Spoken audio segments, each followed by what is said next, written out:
दोस्तों आज हम बात करेंगे 100 रुपए के स्टैम्प पेपर के बारे में। ये क्या होता है, इसका कानूनी उपयोग क्या है, ये कितने समय तक वैध रहता है और इसे कैसे प्राप्त कर सकते हैं। अगर आप किराए का समझौता, प्रॉपर्टी लेन देन या कोई कानूनी डॉक्यूमेंट तैयार करने की सोच रहे हैं तो ये वीडियो आपके लिए बेहद जरूरी है। तो चलिए शुरू करते हैं। सबसे पहले समझते हैं स्टैम्प पेपर क्या होता है। स्टैम्प पेपर एक विशेष कागज है जिस पर सरकार द्वारा पहले से छपा हुआ राजस्व स्टैंप होता है। यह स्टैंप इस बात का सबूत होता है कि आपने सरकार का स्टैंप ड्यूटी का भुगतान किया है।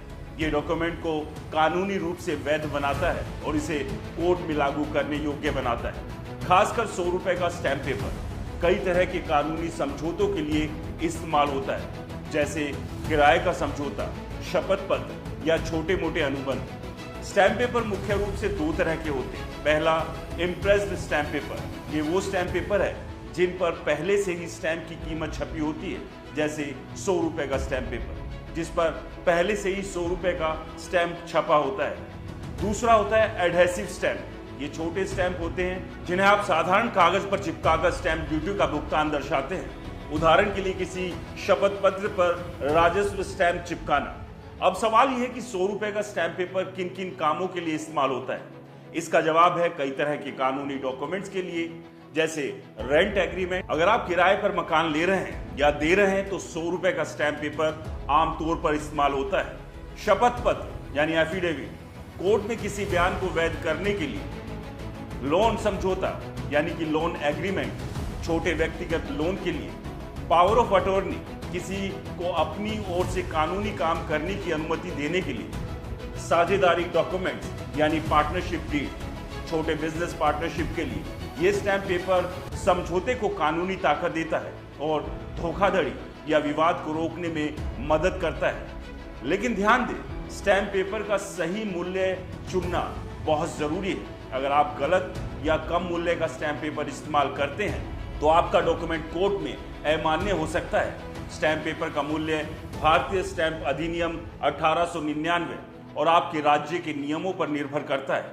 उदाहरण के लिए शपथ पत्र 10 से 100 रुपए का स्टैम्प पेपर, किराया एग्रीमेंट मासिक किराए और अवधि के आधार पर 100 से 500 रुपए तक का। ऋण समझौता ऋण राशि के आधार पर आमतौर से 100 रुपए से 200 रुपए का स्टैम्प पेपर।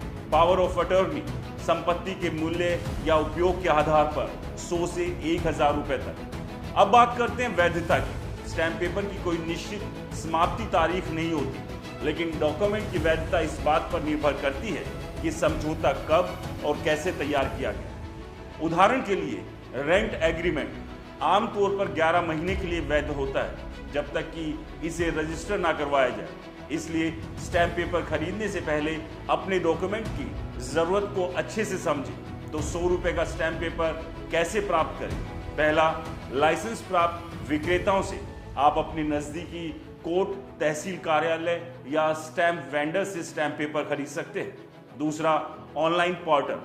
कई राज्यों में अब ई स्टैंपिंग की सुविधा उपलब्ध है। आप SCIL stock holding corporation of India limited या अपने राज्य सरकार के ऑनलाइन पोर्टल के जरिए स्टैम्प पेपर खरीद सकते हैं। तीसरा, नोटरी या वकील की मदद। अगर आपको स्टैम्प पेपर के मूल्य या प्रक्रिया में कंफ्यूजन है तो किसी वकील या नोटरी से सलाह लें। एक आखिरी टिप, स्टैम्प पेपर खरीदते समय हमेशा सुनिश्चित करें कि आप इसे अधिकृत स्रोत से ले रहे हैं ताकि कोई धोखाधड़ी ना हो। साथ ही अपने डॉक्यूमेंट्स को तैयार करने के बाद नोटरीकृत या रजिस्टर करवाना ना भूलें अगर जरूरी हो। तो दोस्तों अब आप समझ गए होंगे कि 100 रुपए का स्टैम्प पेपर क्या है, इसके कानूनी उपयोग क्या है और इसे कैसे प्राप्त करें। अगर आपको ये वीडियो पसंद आया तो लाइक, कमेंट और सब्सक्राइब करना ना भूलें।